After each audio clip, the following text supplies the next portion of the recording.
Gracias por, gracias por continuar con nosotros. Tenemos en línea y aquí conectado en esta sala virtual al licenciado Guillermo Márquez Amado, ex magistrado del Tribunal Electoral.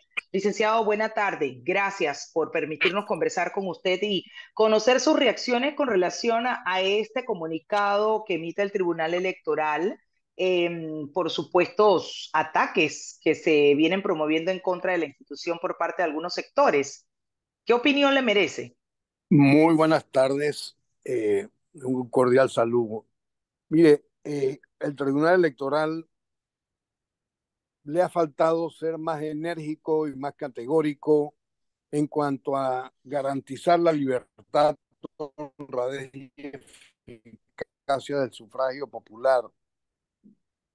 Cuando los diputados, no en estas sesiones de ahora, anteriormente, propusieron cambios muy desiguales, por ejemplo, en el subsidio, que es muy disparejo porque a unos partidos, los del gobierno, les toca un considerable subsidio electoral, en tanto que a los partidos más nuevos tienen muchísimo menos. Yo sé que se puede alegar que es que los otros tienen más votos obtenidos en las últimas elecciones, etcétera, pero es que las diferencias son abismales, son de 10 veces, 12 veces más dinero entregado a los partidos políticos, sobre todo los más grandes, que a los más pequeños. Y eso lo que hace es fomentar el clientelismo.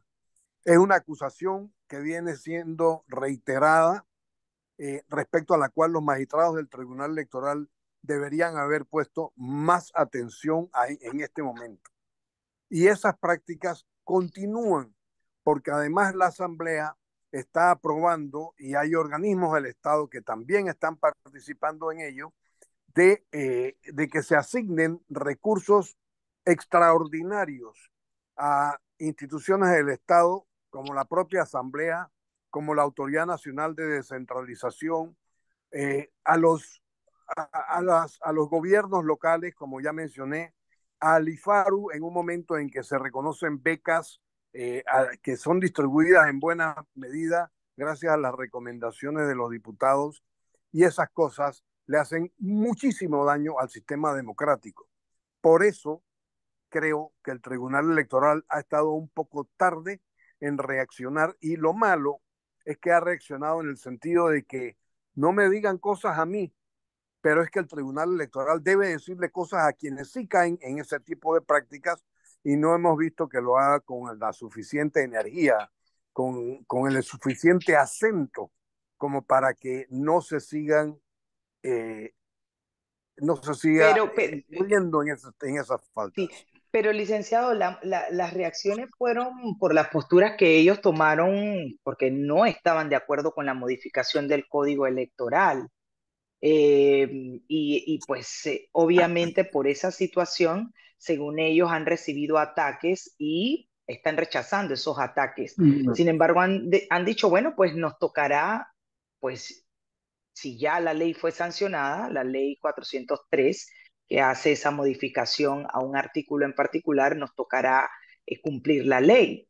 Pero, ¿qué hay con relación a estos ataques o a estos planteamientos que por un lado hace el señor RM, indicando un supuesto fraude que se pueda dar de cara a las elecciones 2024?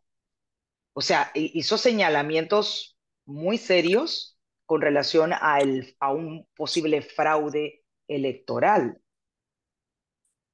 Eh, en primer lugar, yo debo decir que el señor Ricardo Martinelli no es ninguna garantía ni de una correcta administración del Estado. Él promovió muchísimo el clientelismo. Él, recordemos que eh, dispuso o destinó recursos del Estado para hacer posible lo que se denomina en ciencia política el chaqueteo, es decir, el cambio de toldas de un partido a otro partido político, para que los que están en el partido político adverso al gobierno se incorporen al partido político del gobierno y lo apoyen en sus decisiones. Eso fue una práctica generalizada cuando Ricardo Martinelli ejerció el poder, por allá por el año, entre el 2009 y el 2014. Y los efectos de aquello los estamos viendo ahora, porque resulta que los gobiernos subsiguientes han caído en la misma práctica destinándole a la Asamblea recursos extraordinarios a sabiendas ya de que la voluntad de los diputados fácilmente puede cambiar en proporción a los recursos que se les asignen. Y desde ese punto de vista, las críticas que haga Ricardo Martinelli carecen de mucha objetividad porque él mismo fue causante de esto. Sin embargo, y aquí es donde viene la crítica al Tribunal Electoral, el Tribunal Electoral en aquellos tiempos no reaccionó con la misma energía que lo está haciendo, perdón, ni siquiera lo está haciendo ahora en este momento. Ahora ha sacado un comunicado bastante tibio, por cierto, respecto a, eh, a estas críticas que se le han estado haciendo. La principal crítica que el Tribunal Electoral ha hecho a la aprobación de esta ley es el momento en que se está haciendo la aprobación de la ley, que es dentro del proceso electoral y ya cerca de las elecciones. Y en eso tiene absolutamente toda la razón, pero no ha aclarado suficientemente esa ese argumento que utilizan los diputados de la Asamblea Nacional para decir que por vía de un decreto reglamentario los magistrados del Tribunal Electoral intentaron cambiar lo que decía la ley. Y eso, más que ninguna otra cosa, desafía la razón del pueblo para entrar en desconfianza con respecto tanto a los actos de la Asamblea Nacional que aprueba una disposición legal en estos momentos y a escasos meses de las elecciones, como del Tribunal Electoral, que no explicó por qué fue que introdujo esos cambios que permitieron que en la Asamblea hubiera diputados electos con residuos que presumiblemente, y no lo puedo afirmar, presumiblemente le hubieran permitido a los candidatos entonces de los partidos de gobierno tener mayor número de diputados en la Asamblea y hacer mayorías más fácilmente. Esas son las cosas que fundamentalmente subyacen en todo esto y que están afectando la credibilidad del Tribunal Electoral, como ya han afectado la de la Asamblea misma. Me quedo con ese mensaje final porque sé que el licenciado está pues en otras ocupaciones y le agradezco este enlace. Hablaremos más adelante, sobre todo para hacer docencia en ese sentido, porque hay muchas lagunas y muchas dudas al respecto de esta modificación del artículo que ha quedado, pues como bien lo explicó usted rápidamente, que en los circuitos plurinominales, los partidos que hayan suscrito alianzas nacionales y o acuerdos de alianzas electorales parciales debidamente formalizadas ante el Tribunal Electoral, solo podrán postular un candidato común por alianza a la que representará el que competirá sujeto a las reglas siguientes. Uno, en su partido compite por o para cociente, medio cociente y residuo. Dos, en el partido o los partidos aliados compite únicamente para el residuo y será identificado con la letra R. A tal Y efecto, solamente se sumarán los votos obtenidos por el candidato en los diferentes partidos de la alianza que lo hayan postulado. ¿Un comentario final?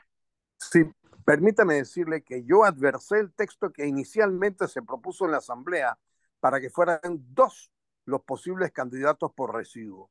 Y me parece que haberlo reducido a solo uno minimiza las cosas. No estoy muy seguro de que eso sea lo más conveniente.